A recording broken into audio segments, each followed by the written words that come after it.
Hello friend, जय माता की। आप सभी का मेरे चैनल ब्रजवासी व्यंजन में फिर से बहुत बहुत स्वागत है। मैं हूं सीमा पांडे। आज हम इस वीडियो के माध्यम से बताएंगे कि हमने नवरात्रि में जिन देवताओं का आवाहन किया था, विराजमान किया था, कलश देवता का स्थापना किया था, अब हम विसर्जन किस तरीके से करेंगे।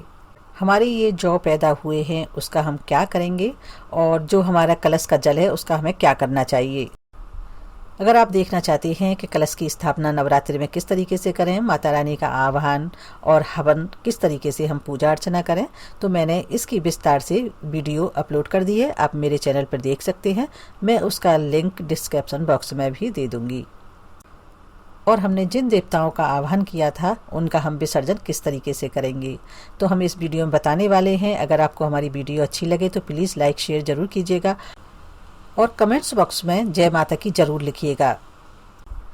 देखिए, 9 दिन की पूजा के बाद हमारा व्रत पूरा हो गया है। हमने कन्या लांगुरा को भी जमा दिया है। अब हम विसर्जन किस तरीके से करेंगे। देखिए, जिस तरीके से कलश की स्थापना सही ढंग से होनी चाहिए और माता की पूजा भी सही ढंग से होनी चाहिए, उसी प्रकार से विसर्जन भी हमें सही ढंग से करना चाहिए, तभी हमको पूरा फल मिलता है। तो चलिए वीडियो शुरू करते हैं। सबसे पहले हम हरेले की पूजा करेंगे। आप इसे जौ भी कह सकते हैं। हरेले, कहीं पे हरेला, कहीं पे जौ या कहीं पे धान, जैसे भी बोलते हैं। तो स्नान आदि कराएंगे हम इनको। थोड़े से रोली चावल लगाएंगे और भोग प्रसाद उनको चढ़ाएंगे। इस तरीके से इनको हम सभी चीज़ें अर्पण करने के बाद हाथ जोड़ करके प्रार्थना करेंगे। इस कलश में और हरेले में बहुत ही ज़्यादा मंत्रों की शक्ति होती है, क्योंकि 9 दिन पूजा होती है, तो इसलिए इनमें शक्ति होती है और बहुत सारे देवताओं का विराजमान होते हैं इसमें, उनका आशीर्वाद होता है। तो सबसे पहले हम आशीर्वाद लेंगे और इस तरीके से हम चावल लेकर के, थोड़े से हरेले लेकर के हाथ में, और जो बच्चे हैं, स्टूडेंट हैं, हम उनको देंगे। वो अपनी अलमारी में रख सकते हैं, अपने बैग में रख सकते हैं या पुस्तक में रख सकते हैं। इस तरीके से हम माता रानी का आशीर्वाद लेंगे। और जो भाई लोग दुकान करते हैं वो अपने गले में रख सकते हैं।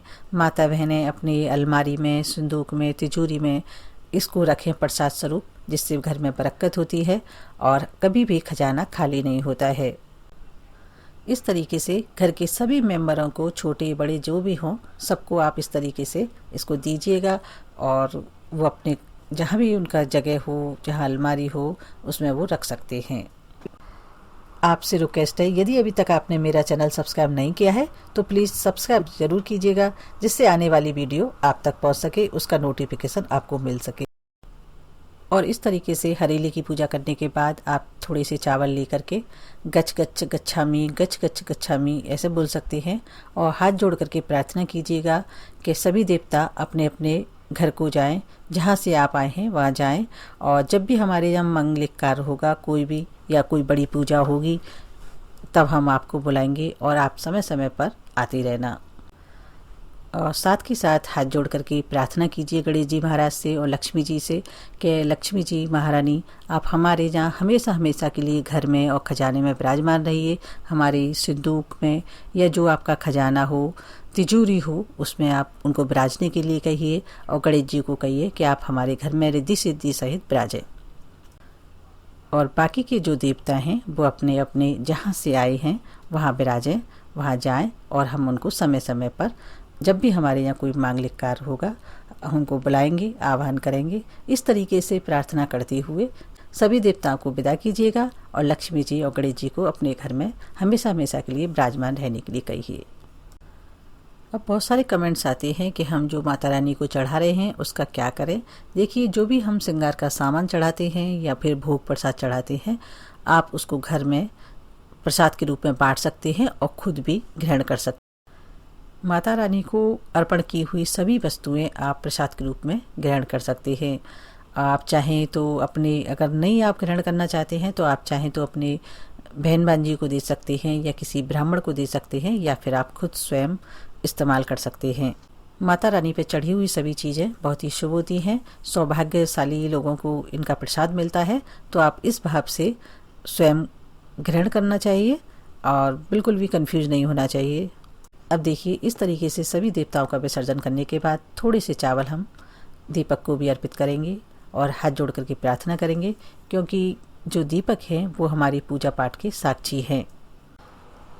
अब हम कलश की जो माला है उसको लेकर के माथे से लगाएंगे और इसको अपने हाथों से लेकर के साइड से रख देंगे। अभी मैं बताऊंगी कि इन सब चीज़ों का फिर क्या करना है। और फूल माला के बाद हम नारियल को भी उठाएंगे और उनको भी अपने माथे से लगाएंगे। इसको कभी भी ज़मीन पे नहीं रखेंगे, ये ध्यान रखेंगे। आप किसी बर्तन में रखें, लोटे पर रखें, या फिर आप ले करके माथे से लगा करके मंदिर में रखें। उसके बाद आप अगर कच्चा नारियल है तो आप उसको प्रसाद के रूप में बांट सकते हैं, या फिर आप जो सूखा नारियल है उसको आप धो करके बाद में इस्तेमाल कर सकते हैं, एक साइड से रख दीजिए। आप देखिए ये चावल हैं, और चावल को हम जो ढक्कन का चावल है या और भी पूजा के चावल हैं उनको आप पक्षियों को डाल दीजिएगा। अगर ज़्यादा मात्रा में है तो आप चाहें तो किसी को दे दीजिएगा, और या फिर आप पक्षियों को डाल दीजिए, या फिर आप किचन में भी अपने यूज कर सकते हैं अगर आप चाहें तो। नहीं तो सबसे बढ़िया रहता है कि आप पक्षियों को डाल दें। पंचपल्लव हैं, पत्ते हैं, उनको हम एक साइड से निकाल लेंगे और इस कलश को उठा करके हम माथे से लगाएंगे और किसी बर्तन पर इसको रखेंगे। ध्यान रखें, हमें बिल्कुल भी ज़मीन में नहीं रखना है।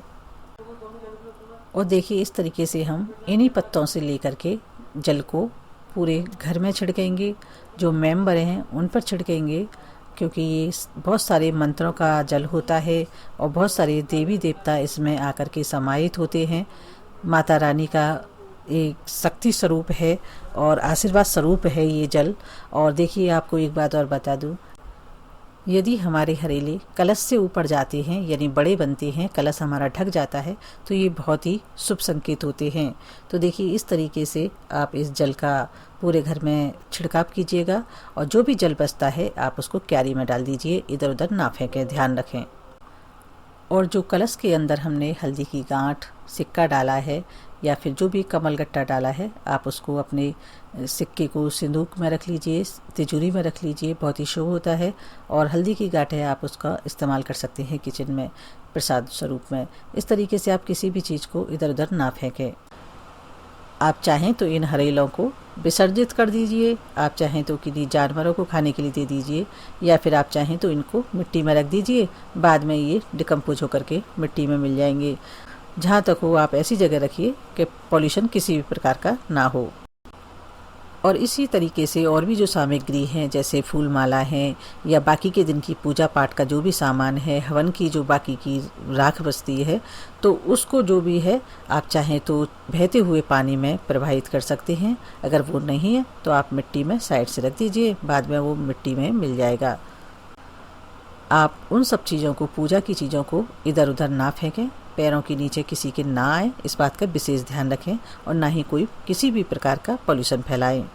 आपसे रिक्वेस्ट है, यदि आपको वीडियो अच्छी लगी हो तो आप इसको शेयर ज़रूर कीजिएगा फेसबुक पेज पर, सोशल मीडिया पर, अपने रिलेटिव्स में, जिससे और भी माता के भक्त अपने पूजा पाठ के बाद विसर्जन करना चाहें तो इस तरीके से कर सकते हैं।